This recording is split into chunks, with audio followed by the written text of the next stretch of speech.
Good morning दोस्तों। आज की कहानी है तीन दोस्तों की अलग अलग सोच। आइए सुनते हैं।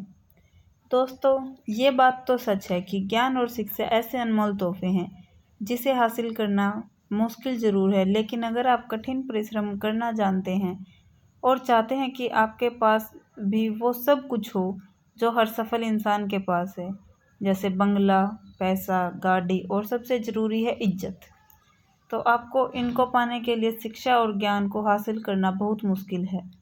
इसलिए आज हम आपके लिए लेकर आए हैं एक ऐसी कहानी जिससे आपको शिक्षा और ज्ञान का महत्व समझ में आएगा। एक बार की बात है, एक राजा अपने सिपाहियों के साथ जंगल में शिकार के लिए गया, लेकिन अचानक बारिश का मौसम होने की वजह से आकाश में अंधेरा छाने लगा। राजा अपने महल से भटक गया और सिपाहियों से अलग हो गया। भूख, प्यास और थकावट की वजह से उस राजा की हालत बहुत बुरी हो गई थी। राजा बहुत परेशान हो गया, लेकिन कुछ वक्त बाद राजा को 3 बच्चे दिखाई दिए।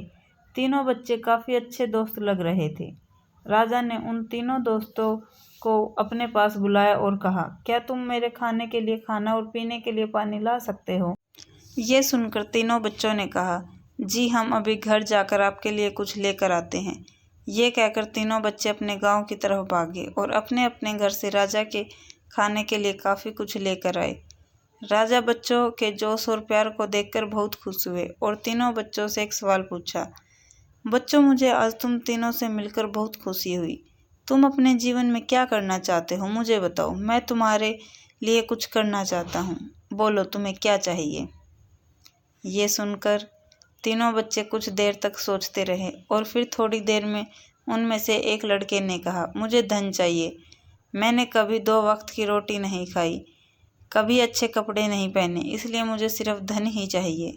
राजा ने कहा, ठीक है, मैं तुम्हें इतना धन दूंगा कि तुम हमेशा खुश रहोगे। यह सब सुनकर इस बच्चे की खुशी का ठिकाना नहीं रहा। अब दूसरे बच्चे की बारी थी, तो राजा ने दूसरे बच्चे से पूछा, बताओ तुम्हें क्या चाहिए? दूसरे बच्चे ने कहा, मैं चाहता हूँ कि मुझे एक बंगला और घोड़ा गाड़ी दे मिल जाए, क्योंकि मेरा घर छोटा है और बहुत बुरी हालत में है। यह सुनकर राजा ने कहा, ठीक है, मैं तुम्हें बंगला और घोड़ा गाड़ी दूंगा। अब तीसरे की बारी थी, तो राजा ने तीसरे से पूछा, बताओ तुम्हें क्या चाहिए? तीसरे बच्चे ने कहा, मुझे ना धन चाहिए और ना ही बंगला, मुझे आप ऐसा आशीर्वाद दीजिए कि मैं विद्वान बन जाऊं और शिक्षा पूरी होने के बाद अपने देश की सेवा करने के लायक बन जाऊं। जब राजा ने तीसरे बच्चे की बात सुनी, राजा तीसरे बच्चे से खुश हुए और राजा ने उस तीसरे बच्चे के लिए सर्वोत्तम शिक्षा का इंतजाम करवाया। तीसरा बच्चा बहुत मेहनती था, इसलिए दिन रात एक करके उसने पढ़ाई की और बहुत बड़ा विद्वान बन गया। और सही वक्त आने पर राजा ने उसे अपने राज्य का मंत्री बना दिया। अचानक राजा को सालों पुरानी वो घटना याद आ गई। राजा ने मंत्री से कहा, कई सालों पहले तुम्हारे साथ जो 2 बच्चे थे, अब उनका क्या हाल है? मैं एक बार चाहता हूँ कि तुम तीनों से एक साथ फिर से मिलो। एक काम करो, अपने तीनों दोस्तों को कल खाने पर आमंत्रित कर लो। मंत्री ने अपने दोस्तों के पास ये संदेश भेज दिया। अगले दिन तीनों दोस्त राजा के सामने उपस्थित हुए। राजा ने कहा, आज मैं तुम तीनों को फिर से एक साथ देखकर बहुत। राजा ने मंत्री के कंधे पर हाथ रख कर कहा, इनके बारे में तो मैं जानता हूँ, तुम दोनों मुझे अपने बारे में कुछ बताओ। ये सुनकर जिस लड़के ने धन मांगा था, उस लड़के ने कहा, महाराज मैं बहुत परेशान हूँ। आपने जितना धन मुझे दिया था, उतना धन पाकर मैं बहुत आलसी हो गया और मैंने बहुत सी बेकार चीज़ों में अपने धन को बर्बाद किया और मेरा बहुत सारा धन चोरी भी हो गया। इसलिए मैं आज उसी हालत में हूँ जिसमें आपने मुझे पहले देखा था। यह सुनकर राजा ने दूसरे लड़के से पूछा, बताओ तुम कैसे हो? दूसरे लड़के ने जवाब दिया, महाराज मेरा भी कुछ ऐसा ही हाल है।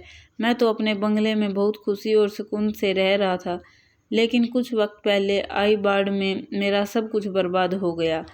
मैं भी उसी हाल में हूँ जिसमें आपने मुझे पहले देखा था। ये सब सुनकर राजा ने कहा, अब इस बात को हमेशा याद रखना कि धन दौलत संपत्ति हमारे पास हमेशा नहीं रहती, लेकिन ज्ञान और शिक्षा ऐसे अनमोल खजाने हैं जो हमेशा हमारे पास रहते हैं और इसे कोई चुरा भी नहीं सकता। अगर तुम शिक्षा में विद्वान बन जाओ तो धन और संपत्ति अपने आप तुम्हें मिल जाएंगी। सीख। धन पाने का लालच हर किसी को होता है। हर कोई चाहता है कि वो अच्छे घर में रहे, अच्छा खाना खाए और अच्छे कपड़े पहनकर एक सेठ की ज़िंदगी जिए।